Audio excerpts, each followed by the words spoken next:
আর যে রেসিপিটা আমি শেয়ার করবো সেটা হচ্ছে নিরামিষ লাউ শাক ঘন্ট। তার জন্য লাউ শাক আমি কেটে ভালো করে ধুয়ে জল ঝরিয়ে নিয়েছি। আর এতে আমি সবজি দেবো হচ্ছে বেগুন, আলু আর গাঁঠি কচু আর দুটো কাঁচা লঙ্কা আমি কেটে নিয়েছি। আর দেবো বড়ি। বড়ি আমি এখানে নিয়ে নিয়েছি, কিছুটা মুসুর ডালের বড়ি, কিছুটা খেসার ডালের বড়ি। আপনারা চাইলে একই বড়ি দিতে পারেন, যে কোনো বড়ি দিলেই হবে। কড়া বসিয়ে কড়ায় তেল দিয়ে দিয়েছি, তেল গরম হয়ে বড়িগুলোকে ভেজে তুলে নেব। বড়িগুলোকে ভালো করে ভেজে আমি তুলে নেব। বড়িগুলো ভেজে আমি তুলে নিয়েছি। তেলের মধ্যে আমি ফোড়ন দিয়ে দিলাম দুটো শুকনো লঙ্কা, তেজপাতা আর পাঁচফোড়ন। ফোড়নটা হয়ে গেছে, আর আমি সবজিগুলোকে সব তুলে দেবো। ভাজা ভাজা হয়ে গেছে, এবার আমি এটাতে শাকগুলো তুলে দেবো।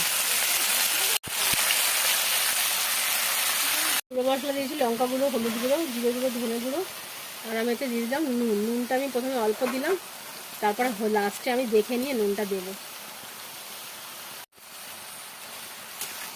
ভালো করে মিশিয়ে দেবো, দিয়ে একটু জল দিয়ে দেবো।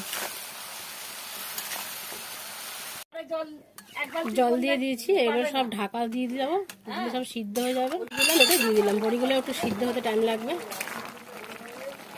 দিয়ে দিলাম এতে মিষ্টি। মিষ্টি আমি 4টে বাতাসা দিয়েছি, আপনারা চিনি গুড় যা খুশি তাই দিয়ে দেবেন। একটা হতে থাকে।